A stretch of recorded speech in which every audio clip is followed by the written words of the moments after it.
Cordial saludo, mi nombre es Marianela Chavarro y mi grupo está conformado por Nicolás Díaz, Marcela Castro, Karen Martínez, Mariana Villarreal, María de los Ángeles Galindo y María Joaquina Vargas. En esta ocasión nosotros vamos a hablar acerca de la entrevista titulada Joven comprometido a generar impacto ambiental en Girardot, que tiene como principal exponente a Daniel Florian, que es un administrador ambiental de la ciudad de Las Acacias. La entrevista básicamente consiste en contar la vida de Daniel Florian, la vida profesional en el tema ambiental. Él es un joven de 22 años que a su corta edad tiene varios estudios, por ejemplo es administrador ambiental, administrador de empresas, tiene técnico, tecnólogo, pero nosotros nos enfocamos en la profesión de la administración ambiental, debido a que el frente que nos correspondió fue el ecomedioambiental. Ahora bien, las preguntas que le hicimos a Daniel fueron qué lo había impulsado a estudiar administración ambiental, cuál es la diferencia entre un ingeniero ambiental y un administrador ambiental.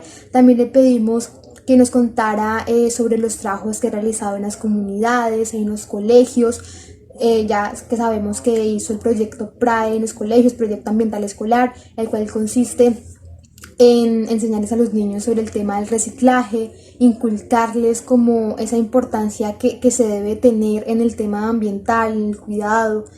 También la participación que ha hecho en el proyecto de la cordillera Alonso Vera, que nos contó que consiste básicamente en darle capacitaciones a los turistas y también en enseñarles a sembrar árboles. También las campañas como el Basura Challenge, que ha tenido buena acogida en la comunidad, la nominación que le hicieron en la revista Life por ser un buen líder, por hacer buenos proyectos que ayudan al medio ambiente. También acerca de esas posibles problemáticas ambientales que hay en Girardot, entre otras preguntas más. Básicamente todo se trataba del tema ambiental. Le pedimos al final que diera un pequeño consejo para así que las personas tomaran conciencia de cuidar el entorno natural, para dejarles a las futuras generaciones un mundo sin tanta contaminación, sin tantas problemáticas ambientales, un mundo en el que se pueda vivir mejor. Políticas ambientales no sirve si no se aplica. Eduardo Gudinas. Así se titula la entrevista realizada por El Tiempo el 9 de septiembre de 2015 al investigador del Centro Latinoamericano de Ecología Social de Uruguay. Allí habló acerca de la importancia de reestructurar dichas políticas para disminuir el deterioro ambiental en Sudamérica. Además, afirmó que el deterioro es por causa de los extractivismos, entendiéndose estos como procesos de apropiación masiva de recursos naturales para exportar, e incluye la minería, la exportación petrolera y los monocultivos de exportación. Aquí realizamos una comparación con la entrevista realizada a Daniel Florian, puesto que una de las preguntas realizadas fue ¿cuál es la problemática más latente en Girardot? A lo que él respondió incendios forestales y exportación minera en el río Magdalena.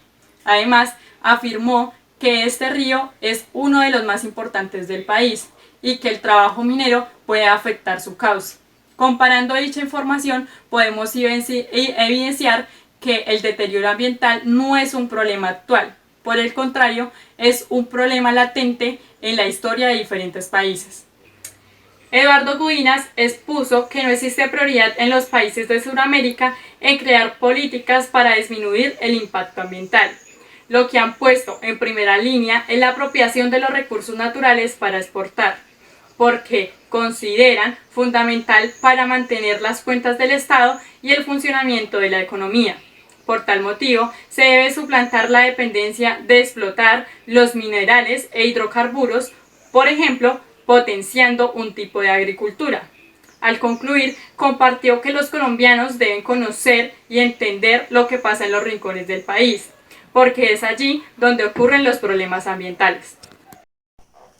Son dos puntos en los que Daniel Florian hace hincapié a lo largo de la entrevista. El primero, la educación ambiental, y el segundo, el proyecto ambiental escolar PRAE.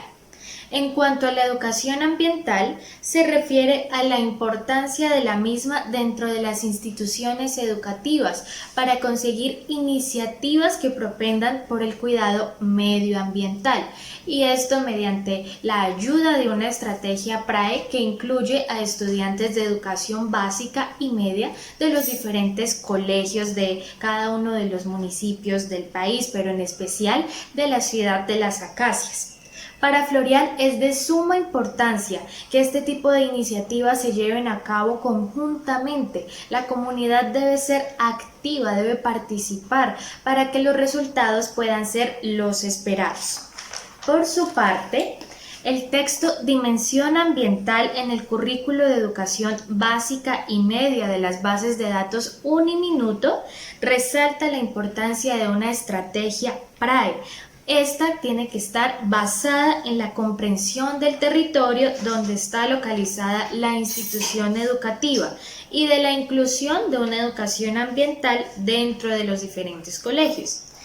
Aclara que la educación ambiental es una alternativa para el cambio de paradigma en la relación del ser humano con el ambiente natural, sumado a una cooperación del profesorado, para conseguir que los estudiantes se mantengan motivados en la realización de iniciativas en pro del medio ambiente. Por lo dicho anteriormente, podemos ver que no solo hay una relación entre estos dos textos, también estos dos se complementan, puesto que ambos abarcan el mismo tema y dan puntos diferentes que pueden enriquecer la misma idea. A continuación se hará una semejanza en la entrevista del líder ambiental Daniel Florian, el cual es administrador de empresas de la Universidad de Asturias y próximo a graduarse como administrador ambiental de la Universidad Piloto de Colombia. Esta semejanza se hará con un libro escogido en la base de datos que se llama De la comunicación para el desarrollo a la justicia ecosocial y el buen vivir, de el autor Alejandro Barranquero, en el cual se ha evidenciado como tal todas las pautas o los compromisos a la hora de hacer periodismo ambiental. En este libro se habla que como tal en el periodismo ambiental no solamente es informar o recabar muy bien esta información, se necesita conocer muy bien el sector, saber hablar sobre conceptos ambientales para tener así una concienciación, lo cual lo vimos en la entrevista con Daniel Florian, el cual sabía cuáles eran los recursos naturales que tenía Girardot, cuáles eran todas las problemáticas sobre el medio ambiente, sobre el río Magdalena y entre otras. Este libro nos trata de mostrar cuál es la contribución del periodismo ambiental. Ahí el autor se refiere a como tal que este periodismo ambiental tiene como un desarrollo y una sensibilización social. Eso lo podemos entrelazar con el trabajo que ha hecho Daniel Florian como líder, y esto hace que este periodismo ayude a que otras personas tengan participación y hagan reflexión sobre un cambio social y contribuyan a la naturaleza. De Las Acacias. En esta primera parte yo me voy a encargar de hacer un paralelo entre esta entrevista y dos libros que encontré en la biblioteca virtual de Uniminuto. En ese orden de ideas voy a hablar acerca de dos aspectos que mencionó Florian durante la entrevista. El primero de ellos es la licencia que otorgó la Corporación Autónoma Regional para realizar labores de minería en el río Magdalena. Debemos partir por el hecho de que el agua es un recurso renovable. Sin embargo, de acuerdo al libro Lineamientos para la Administración de los Regímenes Fiscales de las Industrias Extractivas, algunos recursos renovables como el agua dulce deben ser manejados de forma cuidadosa, ya que se debe evitar exceder la capacidad regeneradora de estos mismos.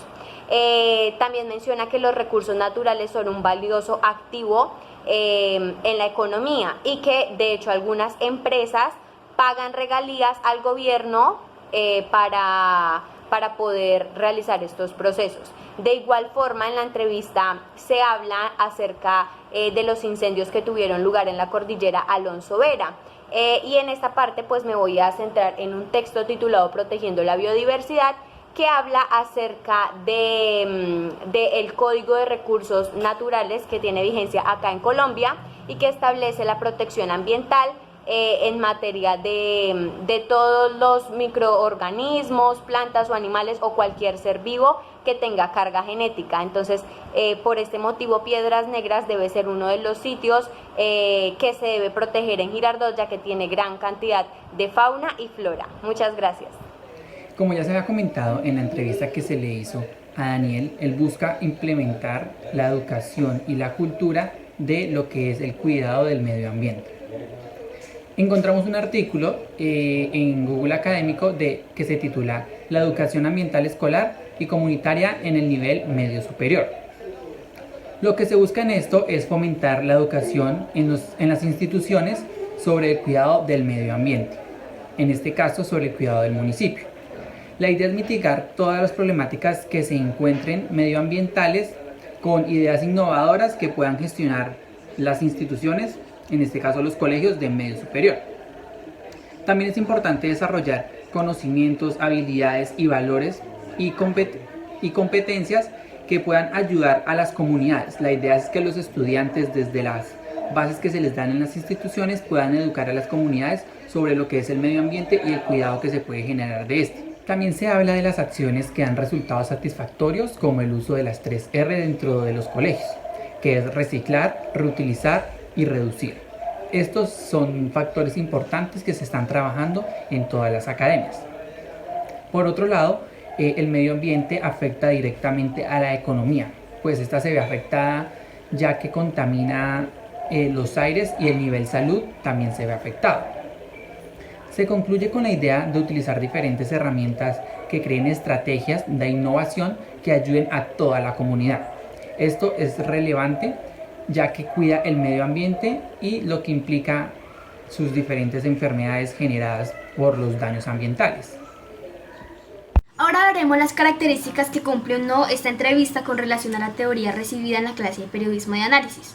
En primer lugar, se debe destacar que es una entrevista conceptual y de opinión, habla de temas y acciones relacionadas con el medio ambiente y por lo tanto requiere un cuestionario simple, aproximadamente 30 preguntas. En cuanto a su tipología, es una entrevista 1 a 1, es decir, están solamente el reportero o entrevistador y el entrevistado. La duración de la entrevista fue 1 hora y media, a lo largo de ella se cumplió con gran parte del orden y los elementos suficientes para abordar los temas importantes y hacer las preguntas de mayor interés. Como lo requiere la entrevista, se inició con ambientación, presentación del personaje e introducción al tema. Sin embargo, faltó un poco más de la descripción del ambiente para romper un poco el hielo. Posteriormente se fueron abordando las preguntas pertenecientes a los temas que se trataron y según la teoría recibida en clase, en la entrevista se pudieron observar preguntas concretas que perseguían un propósito serio, interesantes y contrapreguntas. En cuanto a las respuestas, según el tipo de respuestas se pudieron apreciar en la entrevista respuestas sintéticas que resumían en breves ideas los elementos relevantes, respuestas gráficas que lograron mostrar la personalidad del entrevistado en los espacios en los que podía expresar su opinión o hacer uso de términos coloquiales. Hubo también respuestas rotundas que fueron contundentes, concretas y en las que el entrevistado pudo argumentar. Con relación a la modalidad de respuestas, no hubo respuestas de puente, pero sí hubo respuestas de gancho que agregaban información relevante. En cuanto a la forma de la entrevista, se cumplió una de las características de la entrevista televisiva, que es dar los espacios y tiempos suficientes para dejar hablar al entrevistado y observar también detalles no verbales como gestos, matices de voz, timbre y tono. Por su parte, en el cumplimiento de los requisitos para realizar una entrevista exitosa, hubo cortesía, urbanidad, respeto, hubo también preguntas relevantes e identificación de las respuestas interesantes. A lo largo de la entrevista se observaron aspectos negativos como titubeos o lagunas mentales, especialmente en la utilización de términos técnicos de las temáticas manejadas. Posteriormente, en la redacción y edición se cumplieron con algunos componentes de la estructura interna, sin embargo hubo insuficiencia en otros. En la introducción global se presentó el tema, el personaje, pero no hubo la ambientación necesaria. El resumen de lo esencial se llevó a cabo con elementos de comprensión y penetración, pero no se tuvo la precisión pertinente. Se tuvieron en cuenta citas textuales directas, pero no se apreciaron citas textuales parciales. Se logró observar el bloque de citas con los aspectos técnicos correspondientes. Se evidenciaron los párrafos de sumario que contenían datos complementarios, la transición y el empalme acompañados por los intertítulos, y finalmente se concluyó y se incluyó también la alteración de citas y sumarios hasta el final de la entrevista. Frente a los aspectos técnicos, en cuanto a los lineamientos de giro en U, se cumplió con el título, bajada de título, tipo y tamaño de letra adecuado, las 4 fotos, 3 destacados, 3 intertítulos, la infografía y la caricatura.